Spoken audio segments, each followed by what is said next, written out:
السلام علیکم ورحمۃ اللہ وبرکاتہ۔ اعوذ باللہ من الشیطان الرجیم، بسم اللہ الرحمن الرحیم۔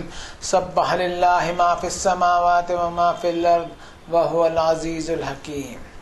اللہ ہی کی حمد و ثنا بیان کرتے ہیں، اللہ ہی کی تعریف بیان کرتا ہے ہر ایک جو آسمانوں میں ہے اور زمین میں، اور وہ زبردست حکمت والا رب، کوئی اس کا شریک نہیں، کوئی اس کا پارٹنر نہیں، کوئی اس کا ایسوسیٹ نہیں۔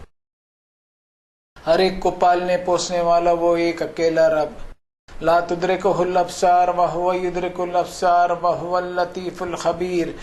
کوئی نگاہ اس کو پرسیو نہیں کر سکتی ہے، اور ہر ایک کی نگاہ اور بصیرت اس کے قبضہ قدرت میں، کوئی اس کا پارٹنر نہیں، کوئی اس کا ایسوسیٹ نہیں۔ یہ وہ توحید کا اور ونس آف گاڈ کا پیغام ہے جو جناب محمد الرسول اللہ صلی اللہ علیہ وسلم نے اللہ کی کتاب کے ذریعے 1450 برس پہلے دنیا انسانیت کو دیا، اور یہ کہتے ہوئے دیا کہ دیکھو یہ پیغام تم کو میں پہنچا رہا ہوں، اس میں تمہارے لیے ہدایت ہے اور تمہارے لیے قیامت کے روز نجات کا ذریعہ، اس میں نجات کے راستے ہیں، اس پر تم عمل کرو گے تو قیامت کے دن تم کامیاب ہو سکو گے۔ ہدیہ درود اور سلام پڑھتے ہیں جناب محمد الرسول اللہ صلی اللہ علیہ وسلم پر۔ اللہم صلی علی محمد عبدک ورسولک النبی الامی الذی جاء بالہدی والفرقان۔ یہ وہ کتاب جس کو پہنچایا جناب محمد الرسول اللہ صلی اللہ علیہ وسلم نے۔ اس کے ہم 53ویں چیپٹر پہ چل رہے ہیں، رکوع نمبر 2 آج تلاوت کریں گے، ترجمہ کریں گے اور اس کے گہرائی میں جانے کی کوشش کریں گے، اور تلاش کریں گے کہ اللہ تعالی ہمیں کیا فرمانا چاہ رہے ہیں۔ اللہ کے گلوریس نام سے شروع کرتے ہیں۔ اعوذ باللہ من الشیطان الرجیم، بسم اللہ الرحمن الرحیم۔ وَكَم مِّن مَّلَكٍ فِي السَّمَاوَاتِ لَا تُغْنِي شَفَاعَتُهُمْ شَيْئًا إِلَّا مِن بَعْدِ أَن يَأْذَنَ اللَّهُ لِمَن يَشَاءُ وَيَرْضَىٰ۔ یہ 53 نمبر کی سورت شریفہ کی آیت نمبر 26 تھی جو آپ کے سامنے میں نے پڑھی۔ اس کا ترجمہ ایسا ہو سکے گا، اور کتنے ہی فرشتے ہیں آسمانوں میں، نہیں کام آنے والی ان کی شفاعت کچھ بھی، مگر اس کے بعد کہ اجازت دے اللہ جس کے لیے وہ چاہے اور اس سے راضی بھی ہو۔ یہ آیت میں نے پڑھی آپ کے سامنے، اس کا ترجمہ بھی کیا۔ اب اس پہ گہرائی سے اگر تھوڑا سوچیں تو ہم پائیں گے کہ اس آیت میں اللہ تعالیٰ نے انسان کا ذہن اور اس کی سوچ جو کسی سہارے پر ڈیپینڈنٹ ہو اس کو ایڈریس کیا ہے، کہ اس کائنات میں اللہ تعالیٰ نے کتنی ہی ایسی مخلوق کو کریٹ کیا ہے جس کے بارے میں انسان سوچ بھی نہیں سکتا۔ ایک سے بڑھ کر ایک وشال اور گریٹ کریشن ہے۔ سیلیسٹیل باڈی سے لے کر اس دھرتی پر ہم دیکھ لیں کہ وشال سمندر اور اونچے اونچے پہاڑ اور نہ جانے کیا کیا۔ ان کل من فی السماوات والارض الا آتی الرحمن عبدا۔ ایسی ایسی کریشن ہے جس کے سامنے انسان کی کوئی حیثیت اور طاقت نہیں، لیکن یہ ساری کریشن اللہ ہی کی غلام ہے۔ اب انسان کا معاملہ یہ ہے کہ ان بڑی بڑی وشال کریشنز کو اپنا معبود بنا لیتا ہے، یہ سوچتے ہوئے کہ ان کی اللہ کے سامنے قیامت کے روز کچھ چل پڑے گی۔ اس پر ایک آیت کوٹ کروں گا، الا للہ الدین الخالص والذین اتخذوا من دونہ اولیاء ما نعبدہم الا لیقربونا الی اللہ زلفی ان اللہ یحکم بینہم فیما ہم فیہ یختلفون ان اللہ لا یہدی من هو کاذب کفار۔ آگاہ ہو جاؤ انسانوں، دین اللہ ہی کے لیے خالص ہونا چاہیے، اور جو لوگ اللہ کو چھوڑ کر دوسروں کو اپنا محافظ اور پروٹیکٹر مانتے ہیں، ان کا ایک کانسیپٹ یہ ہوتا ہے کہ ہم ان کی عبادت اس لیے کر رہے ہیں کہ یہ اللہ سے ہمیں قریب کرنے کے لیے سہارا بنیں گے، اور اس سوچ سے شرک کا ایک سلسلہ چل پڑتا ہے جس میں یہ ہوتا ہے کہ بڑی بڑی مخلوق سے لے کر سینٹس اینڈ گاڈلی پرسنز تک، اولیاء پرستی تک شروع ہو جاتی ہے، یہ سوچتے ہوئے کہ ان کی اللہ کے سامنے کچھ چلے گی اور یہ ہمیں شفاعت اور ریکمنڈیشنز کے لیے کام آئیں گے۔ قرآن مجید ایسی سوچ کو سرے سے خارج کرتا ہے۔ سورۃ النبأ کی ایک آیت کوٹ کروں گا جس میں فرمایا، یوم یقوم الروح والملائکہ صفا لا یتکلمون الا من اذن له الرحمن وقال صوابا۔ قیامت کے دن ہر مخلوق، ہر کریشن چاہے چھوٹی ہو یا بڑی، اللہ کے سامنے صف باندھے قطار میں کھڑی ہوگی. Nobody will dare to open his mouth. کسی کی کوئی ہمت یا جرت نہیں ہوگی کہ اللہ کے سامنے اپنا منہ کھول سکے، اس لیے کہ اس کو اللہ کا ڈر اور خوف ایسا لگا ہوا ہوگا کہ کہیں میرے منہ سے کوئی غلط بات نہ نکل جائے. اب ہم خود سوچیں کہ اس دنیا کی عدالتوں میں بھی کسی جج کے سامنے، وہ جج جو خود ہماری طرح کا انسان ہوتا ہے، اس جج کے سامنے اپنا منہ کھولنے میں اتنا ہچکچاتے ہیں اور ڈرتے ہیں، تو کس کی مجال ہوگی کہ اللہ کے سامنے اپنا منہ کھولے. یہ آیت انسان کے وہ تمام سہاروں کو توڑ دیتی ہے جس پر انسان قیامت کے تعلق سے ایک ریلیکسیشن، ایز اور بے فکری میں جی رہا ہے. اب انسان کی یہ شفاعت اور ریکمنڈیشن والی سوچ میں نبیوں کو بھی شامل کر دیا جاتا ہے کہ نبی اپنی امت کے لیے شفاعت کریں گے، جبکہ قرآن مجید کی آیتیں گواہی دیتی ہے کہ کوئی نبی اپنی امت کے لیے تو دور کی بات اپنی اولاد کے لیے بھی شفاعت نہیں کر سکتا. قیامت کے دن تو ہر ایک اپنے نفسا نفسی کے عالم میں ہوگا. اس دنیا میں بھی نبی کی شفاعت اللہ کے سامنے نہیں چل سکتی. حضرت نوح علیہ السلام نے اپنے بیٹے کے تعلق سے اللہ کے سامنے عرضی پیش کی اور انتہائی ڈرتے ہوئے اور لرزتے ہوئے پیش کی ہے. اس پورے ایپیسوڈ کو اللہ نے قرآن مجید میں بیان فرمایا. وَنَادَى نُوحٌ رَبَّهُ قَالَ رَبِّ إِنَّ ابْنِي مِنْ أَهْلِي وَإِنَّ وَعْدَكَ الْحَقُّ وَأَنْتَ أَحْكَمُ الْحَاكِمِينَ. حضرت نوح نے اللہ سے دعا کی کہ یا اللہ، میرا بیٹا میرے گھر والوں میں سے ہے، میرے اہل میں سے ہے، اور آپ کا وعدہ حق ہے، اور آپ ہی فیصلہ کرنے والوں میں بڑھ کر فیصلہ کرنے والے ہیں. اس دعا میں حضرت نوح علیہ السلام کا خوف اور اللہ کے سامنے بات کرنے میں کتنا لرز رہے ہیں کہ اپنے سگے بیٹے کے لیے شفاعت نہیں کر رہے ہیں، بلکہ صرف اللہ کے سامنے ایک عرضی پیش کر رہے ہیں. اور صرف اتنے پر ہی اللہ تعالیٰ کا کیا جواب آتا ہے اس پر غور کریں. قال یا نوح انہ لیس من اہلک. جواب آیا اللہ تعالیٰ کی طرف سے کہ اے نوح، تمہارا بیٹا تمہارے اہل کے لائق نہیں. انہ عمل غیر صالح، کیونکہ اس کے اعمال صحیح نہیں تھے، اس کا کنڈکٹ ان رائٹیس تھا. And there can be no compromise with evil. اور یہ بھی فرمایا فلا تسألن ما لیس لک بہ علم انی اعظک ان تکون من الجاہلین. فرمایا میں تمہیں واعظ کرتا ہوں کہ کوئی ایسا سوال مجھ سے نہ کرو جس کے بارے میں تمہیں کوئی علم نہ ہو اور جانکاری نہ ہو، اور یہ بھی واعظ کرتا ہوں کہ جاہلوں میں شمار نہ ہونا. یعنی کسی کی سفارش کرنا اللہ تعالیٰ کی توہین میں شمار ہوگا کہ اللہ کو نہیں معلوم اور اس کی سفارش کرنے والے کو زیادہ معلوم ہے جس کی جانکاری اللہ کو نہیں. نعوذ باللہ ثم نعوذ باللہ ایسی سوچ پر. اب یہ تو ہوئی حضرت نوح علیہ السلام کی بات. اب ہم خود بھی سوچیں کہ جناب محمد الرسول اللہ صلی اللہ علیہ وسلم ہماری شفاعت کریں گے. کیا اس جھوٹے بھروسے پر ہم تکیہ کیے نہیں بیٹھے ہیں؟ ہم سورۃ الزمر کی آیت کو کوٹ کریں گے یہاں پر، جس میں فرمایا افمن حق علیہ کلمۃ العذاب افانت تنقذ من فی النار. جس پر اللہ کے عذاب کا فیصلہ ہو چکا، تو کیا اے نبی آپ اس کو آگ سے بچا سکیں گے؟ اب میں یہاں ایک واقعہ بھی کوٹ کرنا چاہوں گا. جناب محمد الرسول اللہ صلی اللہ علیہ وسلم نے دنیا انسانیت کو اس آیت کی طرف توجہ دلائی کہ یا ایھا الذین آمنوا قوا انفسکم واہلیکم نارا. اے ایمان والو، اپنے آپ کو اور اپنے گھر والوں کو جہنم کی آگ سے بچانے کی کوشش کرو. اور ایک آیت یہ بھی ہے وَأَنذِرْ عَشِيرَتَكَ الْأَقْرَبِينَ. اے رسول اپنے خاندان والوں کو اور اپنے قریبی رشتہ داروں کو وارننگ دے دیجئے، چیتاونی دے دیجئے کہ ایک دن ایسا آنے والا ہے کہ راجہ ہو یا رنگ کالا ہو یا گورا، ہر ایک کو اللہ کے سامنے حساب کے لیے کھڑا ہونا ہے. لہٰذا انہوں نے اس آیت کے تحت سب سے پہلے اپنے خاندان سے تربیت شروع کی. اپنے خاندان والوں کو بلوا کر ان سے بات کی.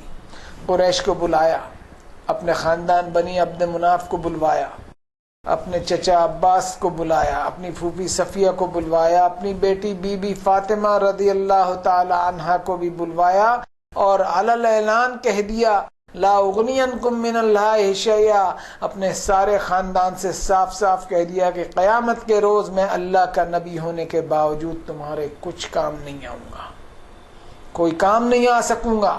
یہاں تک کہ اپنی بیٹی بی بی فاطمہ رضی اللہ تعالی عنہا سے بھی کہہ دیا کہ بیٹی مجھ سے جو چاہے لے لو اس دنیا میں، لیکن یاد رکھنا قیامت کے روز اللہ کے نزدیک میں تمہارے کوئی کام نہ آ سکوں گا، اس لیے اے عملی اے عملی اے عملی، نیک اعمال کرتی چلے جاؤ، نوبل ڈیڈز کیے چلی جاؤ، اس لیے کہ کل نفس بما کسبت رہینہ، ہر انسان اپنے کرموں کے بدلے میں گروی رکھا ہوا ہے۔ یہ ہے نبی صلی اللہ علیہ وسلم کی ایمانداری اور دیانتداری۔ جب نبی صلی اللہ علیہ وسلم اپنی بیٹی کے کام نہیں آ سکیں گے تو قیامت کے روز ہمارے کس طرح کام آ سکیں گے؟ اب شفاعت کا تو کوئی سوال ہی نہیں باقی رہتا، لیکن ہمارا معاملہ یہ ہے کہ شفاعت پر بھروسہ کیے بیٹھے ہیں، لیکن قیامت کے روز جب محمد صلی اللہ علیہ وسلم شکایت کریں گے اس سے بچنے کی فکر ہم میں نہیں پائی جاتی، جس کا تذکرہ ہمیں سورۃ الفرقان میں ملتا ہے وقال الرسول یا رب ان قوم اتخذوا هذا القرآن مہجورا۔ قیامت کے دن محمد صلی اللہ علیہ وسلم اللہ تعالیٰ سے کہیں گے کہ یا رب یہ میری قوم کے وہ لوگ ہیں جنہوں نے قرآن سے دوری اور ہجرت اختیار کری۔ کیا اب بھی کوئی چیز باقی رہتی ہے سمجھنے کے لیے کہ ہم نبی صلی اللہ علیہ وسلم کی شفاعت کے جھوٹے سہاروں کو توڑ کر رکھ دیں اور قیامت کے تعلق سے سیریس بن جائیں؟ اب اگلی آیتیں لیتے ہیں۔ ان الذین لا یؤمنون بالآخرۃ لیسمون الملائکۃ تسمیۃ الانثی، بے شک جو لوگ ایمان نہیں رکھتے آخرت پر ضرور وہ صفت بتاتے ہیں فرشتوں میں زنانہ صفت۔ وما لهم به من علم ان يتبعون الا الظن وان الظن لا يغني من الحق شيئا، اور نہیں ہے انہیں اس کا کوئی علم، نہیں وہ اتباع کر رہے ہیں صرف گمان بازی کی، اور بے شک گمان نہیں کام آتا حق کے سامنے کچھ بھی۔ فعارض عمن تولى عن ذکرنا ولم يرد الا الحیاۃ الدنیا، سو اعراض کیجیے اس سے جو منہ پھیر لے ہمارے ذکر سے اور نہیں اس کا مقصد مگر دنیا کی زندگی۔ ذالک مبلغهم من العلم ان ربک هو اعلم بمن ضل عن سبیلہ وهو اعلم بمن اہتدی، یہ پہنچ ہے ان کی اور یہ انتہا ہے ان کے علم کی، بے شک آپ کا رب وہی خوب جانتا ہے اسے جو بھٹک گیا اس کے راستے سے، اور وہی خوب جانتا ہے جو ہدایت پر ہے۔ یہ آیت میں نے ایک ایک آیت لے کر کے اس کا ترجمہ کر دیا، آیت نمبر 27 سے لے کر کے 34 آیتیں میں نے آپ کے سامنے پڑھی اور ترجمہ بھی کر دیا۔ اب ان آیتوں میں سپرسٹیشیس بلیف، اندھ وشواس، بے دلیل، بے تکی اور الوجیکل باتوں کا اللہ نے ذکر کیا ہے کہ شرک وہ بلا ہے کہ انسان کو عقل کے تعلق سے کہیں کا نہیں چھوڑتا۔ فرشتوں کے جینڈرز طے کرنا، ارے بھائی فرشتوں کو اللہ نے پیدا کیا اور ہم میں سے کسی نے انہیں دیکھا نہیں تو پھر ہم جینڈرز کیسے طے کر سکتے ہیں کہ وہ میل ہیں یا فیمیل؟ بڑی ہی بونڈی اور بےتکی بات ہے۔ جب کوئی علم اور نالج ہی نہیں ہمارے پاس کہ فرشتوں کو اللہ نے کیسا بنایا، تو ہم اٹکل بازیوں میں کیوں پڑ رہے ہیں اور خیالی پلاؤ کیوں پکا رہے ہیں؟ وَلَا تَقْفُ مَا لَيْسَ لَكَ بِهِ عِلْمٌ، اس بارے میں کوئی بات نہیں کرنا جس کی تجھے جانکاری نہ ہو۔ یہ اللہ تعالیٰ نے وارننگ دیتے ہوئے فرمایا۔ اور ایک آیت کوٹ کروں گا، الحمدللہ فاطر السماوات والارض جاعل الملائکۃ رسلا اولی اجنحۃ مثنی وثلاث ورباع یزید فی الخلق ما یشاء ان اللہ علی کل شیء قدیر۔ تمام حمد و ثنا، تعریف اور توصیف اللہ ہی کے لیے جس نے آسمان اور زمین کو اوریجنیٹ کیا، کریٹ کیا، اور فرشتوں کو بھی اسی نے پیدا کیا۔ اب ان کے پنکھ یعنی ونگز کتنے ہیں، 2 یا 3 یا 4، وہ کتنے بھی ونگز کے ساتھ ان کو پیدا کر سکتا ہے، اور اللہ نے اپنی کریشن کو جاری ہی رکھا ہے، وہ ہر چیز پر قدرت رکھتا ہے۔ اب جو چیز ہمارے پرسپشن اور ادراک سے باہر ہے تو ہم اس کے جینڈر طے کرنے والے کون ہوتے ہیں؟ اور امیجنری ڈیٹیز اور خیالی معبود اور گاڈز اینڈ گاڈیسز کا بھونڈا تصور ہم کیسے اللہ کو ایٹریبیوٹ کر سکتے ہیں؟ اب دنیا تو اس راستے پر ایسے چل پڑی ہے کہ توحید کا تصور اور concept of oneness of God Almighty بہت کم جگہ دکھائی دیتا ہے. اب کرنا کیا؟ اس کا بھی اللہ نے حکم دیا ہے کہ اگنور کیجئے ان کو جو میرے نصیحت نامے سے منہ پھیر لیتے ہیں. ان کے علم کا اور ان کے نالج کا جنازہ نکل گیا اور ان کی اٹکل بازیوں اور اندھ وشواس کے سبب ان کے علم کی ایک انتہا آ گئی. بل ادارک علمہم فی الآخرہ بل ہم فی شک منہا بل ہم منہا عمون، کہ آخرت کے تعلق سے ان کا علم آ کر کے پنکچر ہو گیا، ایک انتہا آ گئی کہ گاڑی ان کی آگے نہیں بڑھتی. اور ایک بات آپ کو یہ بھی کہہ دوں کہ when ignorance screams intelligence shuts up، جب جہالت چیخنے چلانے لگتی ہے نا تو عقل مندی خاموش تماشا دیکھنے کے علاوہ کچھ نہیں کر سکتی. اب اگلی آیت لیتے ہیں. وَلِلَّهِ مَا فِي السَّمَاوَاتِ وَمَا فِي الْأَرْضِ لِيَجْزِيَ الَّذِينَ أَسَاءُوا بِمَا عَمِلُوا وَيَجْزِيَ الَّذِينَ أَحْسَنُوا بِالْحُسْنَى. اور اللہ ہی کا ہے جو کچھ آسمانوں میں ہے اور جو کچھ زمین میں ہے. اس طرح اللہ سزا دے گا ان لوگوں کو جنہوں نے برے کام کیے ان کے گناہوں کی، اور انعام دے گا ان لوگوں کو جنہوں نے نیکیاں کی ان کی نیکیوں سے کہیں زیادہ. اس آیت پر غور کریں کہ اللہ نے فرمایا کہ آسمان اور زمین کا وہ ایک اکیلا مالک ہے اور اللہ کی ملکیت میں کسی کی کوئی شراکت داری نہیں. قرآن شریف کی آیتوں میں آپ جیسے جیسے مضمون میں آگے بڑھتے چلے جائیں گے تو اللہ تعالیٰ کی وحدانیت کے سبق موجود ملیں گے آپ کو، اور ساتھ ہی ساتھ شرک کی تردید اور ریجیکشن بھی ملے گا. اور انسان یہ جو اللہ تعالیٰ کے ساتھ شرک کرتے ہیں اس سے اللہ تعالیٰ کو کوئی فرق نہیں پڑتا، اسے کسی کی ضرورت نہیں. وقال موسیٰ ان تکفروا انتم ومن فی الارض جميعا فإن اللہ لغنی حمید. اگر سارے کے سارے لوگ زمین پر اللہ تعالیٰ کی ناشکری کریں، اس کا کفر کریں، اس کا انکار کریں، اس کی نافرمانیاں کریں، اس کے ساتھ شرک کرے تو اللہ کو کوئی فرق نہیں پڑتا. He is self sufficient ever to be praised. وہ تمام ضرورتوں سے پاک ہے. He is free from all needs. یہ حرکتیں انسان کرتے ہوئے خود کا ہی نقصان کرے گا، اس میں اللہ تعالیٰ کے کنگڈم میں کوئی کمی نہیں ہو جائے گی. اب انسان اپنے جیون کا مقصد تلاش کرے کہ اللہ نے اس دنیا کو کس پرپس فل ٹروتھ اور با مقصد حق کی بنیاد پر بنایا ہے. اور یہ دنیا ہمیشہ کے لیے نہیں بنایا. انسان اس میں پیدا ہوا، پیدا ہونے کے ساتھ ہی اس کا کاؤنٹ ڈاؤن شروع ہو جاتا ہے. فرمایا افحسبتم انما خلقناکم عبثا وانکم الینا لا ترجعون. کیا انسان نے یہ سوچ لیا کہ ہم نے اسے فالتو اور بے مقصد اور یوں ہی پیدا کر دیا؟ اب انسان اگر اپنے جیون کو صرف اتنا ہی سمجھے کہ اس دنیا میں پیدا ہوئے، کھائے پیے، موج مستی کی اور مر گئے، then what is the use of living؟ بڑے بڑے تھنکرز اینڈ انٹلیکچوئلس اس بات پر سوچ رہے ہیں، اپنا ٹائم اور انرجی لگا رہے ہیں دنیا کے اتار چڑھاؤ پر، لیکن they are negligent to ascertain the real purpose of life.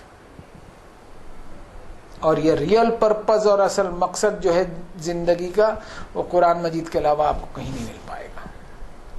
اگر قرآن مجید کی دعوت کو ہم عام کرتے تو دنیا انسانیت کو پتہ چلتا یہ دنیا ایک امتحان کی، ایک ٹیسٹ اور پریکشا کی جگہ ہے، اور یہاں کا جیون ہمیشہ اور پرماننٹ نہیں ہے. یہ دنیا ایک ٹرانزٹ ہے، ایک سٹاپ اوور ہے، اور اصل ڈیسٹینیشن پرلوک کی آخرت کی ہمیشہ کی دنیا ہے، جس کو کامیاب بنانے کے لیے ہمیں اس دنیا میں ہمارے مالک کے بتائے ہوئے سسٹم پر جینا ہوگا. اور انسان کو اللہ کی کتاب میں 3 فنڈامنٹل اصول بتائے گئے. ان الذين آمنوا والذين هادوا والنصارى والصابئين من آمن بالله واليوم الآخر وعمل صالحا فلهم اجرهم عند ربهم ولا خوف عليهم ولا هم يحزنون. انسانوں، تم کسی بھی گھر میں پیدا ہوئے ہو، کسی بھی خاندان میں پیدا ہوئے، تم کسی بھی اونچے اسٹیٹس پر پہنچ جاؤ، تم وقت کے بادشاہ ہو یا عام انسان ہو، تمہیں ایک ایسے گاڈ کانشیسنس والا جیون جینا ہوگا جس میں تم اپنے ایک اکیلے مالک کے ساتھ وفادار اور ایماندار بن جاؤ، اور تمہیں ہمیشہ اس بات کا احساس ہو کہ ایک روز ایسا آئے گا کہ اپنی موت کے بعد تمہیں اپنے رب کے سامنے، اپنے مالک کے سامنے حساب دینا ہے. اور یہی وہ کانشیسنیس ہے، یہی وہ شعور اور چیتنا ہے جو تمہیں ایک ایسے ضابطے اور ایمانداری والا جیون گزارنے کی ترغیب دے گا اور پریرنا دے گا جس سے تمہیں قیامت کے دن ہمیشہ کی کامیابی نصیب ہوگی. آج ہمارے پاس بہت سارے ازم ہیں، بہت سارے مذہبی فلسفے ہیں جس میں جنت اور جہنم، سورگ اور نرک ہم لوگوں کو بانٹتے پھر رہے ہیں. میری سمجھ سے باہر ہے یہ بات کہ جب جنت اور جہنم ہماری نہیں اور ہمارے مالک کی ہے تو ہم اس کے ٹھیکیدار کیوں بنے ہوئے اس دنیا میں؟ کیوں نہیں ہم اسی سے سوال کرتے کہ جہنم سے بچنے کا اور جنت کو پانے کا کیا راستہ ہے؟ اگر اپنے مالک سے پوچھیں تو ہمیں اس کی کتاب یہ ساری باتیں بتائے گی. اب اگلی آیت لیتے ہیں جو آج کے سیشن کی آخری آیت ہے. الذین یجتنبون کبائر الاثم والفواحش الا اللمم ان ربک واسع المغفرہ هو عالم بكم اذ انشأکم من الارض وَإِذْ أَنْتُمْ أَجِنَّةٌ فِي بُطُونِ أُمَّهَاتِكُمْ فَلَا تُزَكُّوا أَنفُسَكُمْ هُوَ أَعْلَمُ بِمَنِ اتَّقَىٰ.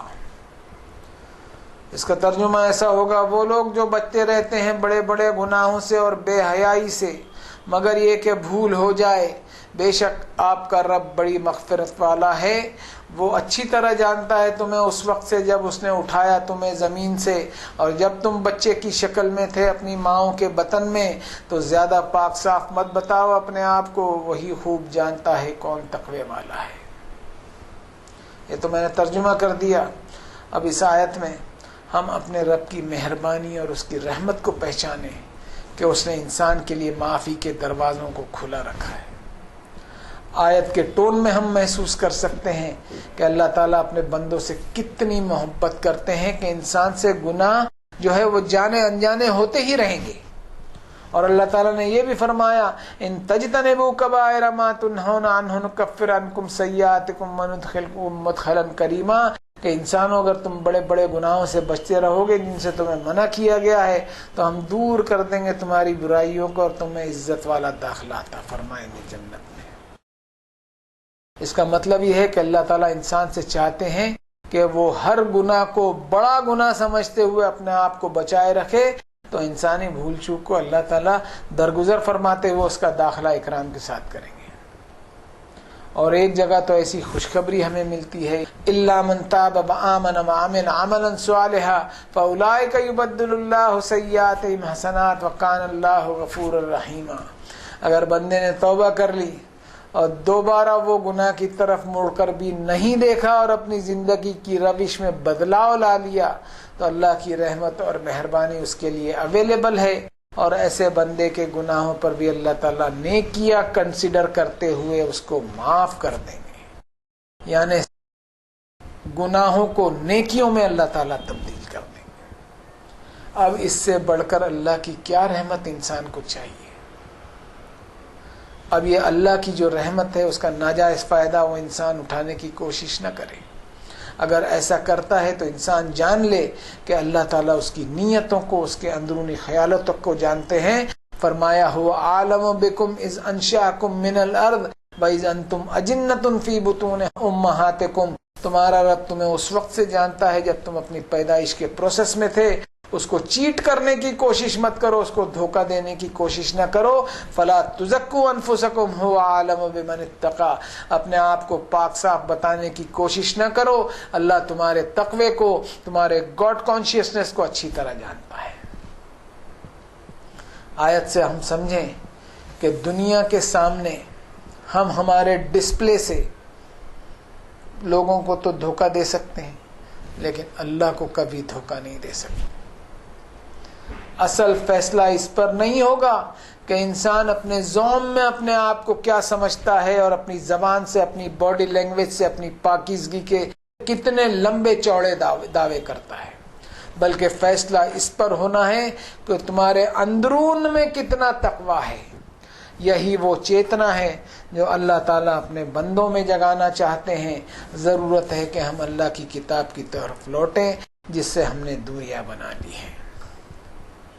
تو ناظرین، یہ کچھ آپ کے سامنے اس رکوع پر میں نے پیش کرنے کی کوشش کی۔ اللہ تعالیٰ سے دعا ہے کہ اللہ تعالیٰ اس کو قبول فرمائے اور ہم سب کے لیے ہدایت کا ذریعہ ہے جو اللہ تعالیٰ نے نازل فرمایا ہے، اس سے ہم ہدایت حاصل کرنے کی کوشش کرتے رہیں اور اپنی زندگی کی گاڑی کو ہم پٹری پہ لانے کی کوشش کریں۔ وصلی اللہ تعالی علی خیر خلقہ محمد وعلی آلہ واصحابہ اجمعین برحمتک یا ارحم الراحمین۔